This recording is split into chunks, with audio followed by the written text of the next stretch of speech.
નમસ્કાર. અત્યારે જે ઘણા બધા વિસ્તાર છે જેને ગ્રીન ફ્રૂટ થઈ ગયા છે દાડમમાં, તો અત્યારે જે છે ઘણા બધા વિસ્તારમાં તેલીઓ જે છે એનું પ્રમાણ જોવા મળેલું છે. એટલે કે સૌપ્રથમ જે આ તેલીઓ છે એમાં ફ્રૂટ ઉપર જે છે એ તેલ જેવા ટપકા થઈ જાય છે અને ત્યારબાદ જે છે એ તમે બતાવું તો આવી રીતે જે પણ ફ્રૂટમાં એટેક હોય એ ક્રેક થઈ જાય છે. તમને બીજા જે ફ્રૂટ છે જે કિનારી ઉપર તેલ જેવું થઈ જાય છે, ત્યારબાદ જે છે આવી રીતે ક્રેક ફ્રૂટ થાય છે.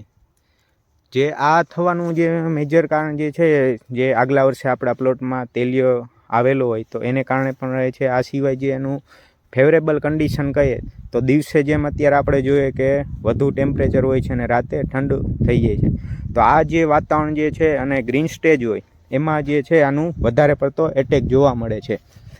અને જે બીજી ખાસ વાત કરીએ તો અત્યારે જે એમાં જે તેલિયામાં જે છે વધારે કોન્ટેક્ટ ફંજીસાઇડ છે, જેમ કે COC છે, કોપર હાઇડ્રોક્સાઇડ છે, કેપ્ટાપ છે, આવી બધી જે છે દવા વપરાતી હોય. પરંતુ જે COC છે અને કોપર હાઇડ્રોક્સાઇડ છે તેને વાતાવરણમાં જો ભેજ હોય તો એવું વાતાવરણ જોઈએ છે, તો જો આપણે વધારે પડતા COCના સ્પ્રે લઈએ તો આપણે જે છે ઝાડી પીળી થવાની સંભાવના રહે છે.